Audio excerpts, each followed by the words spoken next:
Thank you very much. My name is Stewart Francis, and don't worry, I haven't heard of you either. I'm getting used to it. In a world full of patronizing insincerity, it is so nice to be back in my beautiful hometown.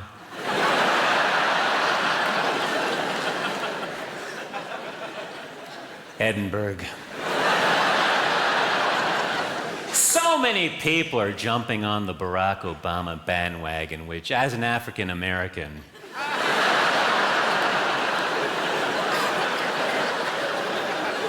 really offends me. No, you're looking at a very proud Canadian who's very proud of the education system in Canada, I think.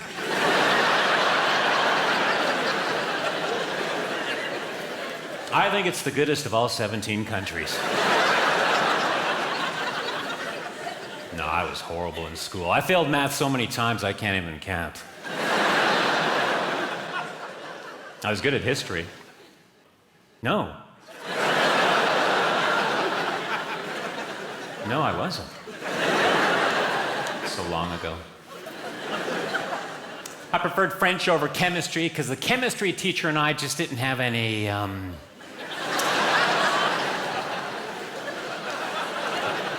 rapport. Sadly, as a Canadian, I don't speak French. Such is life. When I was a kid, my fairy godmother asked me if I wanted a long penis or a long memory. I forget my response.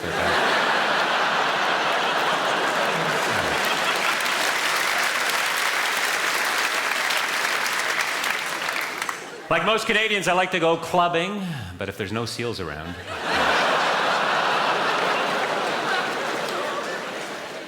I like to go dancing. Last night I went to a dance club that was full of white kids talking black. Got so annoying I finally left. Besides, daylight come and me want to go home.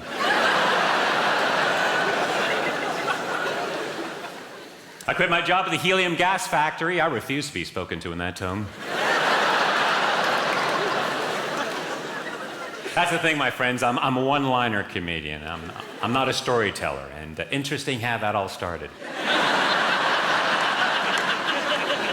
We all have bittersweet memories of our childhood. I recall one summer when the neighborhood parents were buying their children skateboards. It was the rage at the time. Except for my parents. They told me that we were too poor and that they couldn't afford to buy me a skateboard. But I remember one night I tippy-toed out of my bedroom. I got a piece of wood and a hammer, and I beat them to death.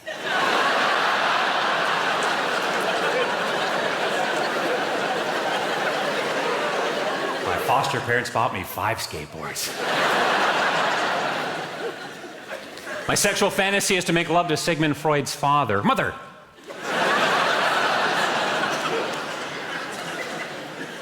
Nobody wants to be alone. A recently divorced friend of mine is hopeful of once again finding romance. Beer-bellied, completely bald. I don't like her chances. You gotta be careful. I was involved in a one-night stand that went horribly wrong. We've been married 3 years now. They say opposites attract, but try explaining that to my short, ugly wife. No, my wife is beautiful. My wife has an ass like J-Lo. No, Jell-O.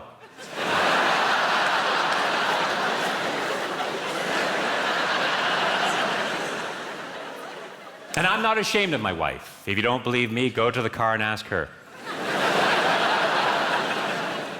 Ask her loud, she's in the boot.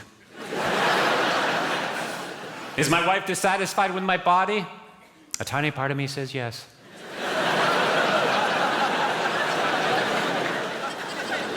No, I'm not married. If I was married, would I be able to do this?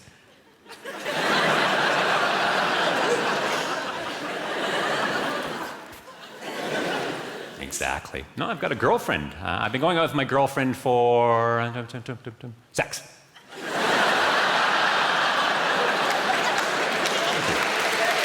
Do you like the sex? Yeah?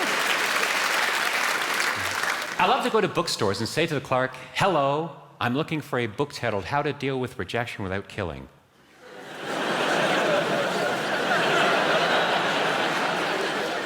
Do you have it? Irony. That's one thing I truly do respect about you people here in Scotland. You get irony, and it's everywhere. Sharon Osbourne judges talent. Yeah, irony. There's a paper in Scotland called The Sun. Oh dear. Oh dear me.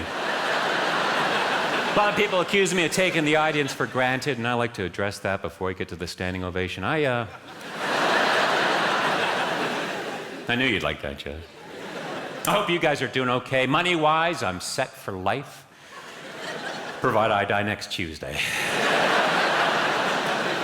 I'm trying to become at least the most famous person in my neighborhood. There's a guy in my neighborhood. He's in the Guinness Book of Records. He's had 43 concussions. He lives very close. In fact, just a stone's throw away. But the point...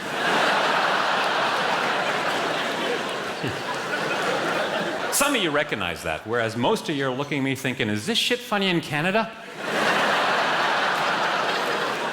No, it's not. That's why I'm here. I love you, Edinburgh. Cheerio the news.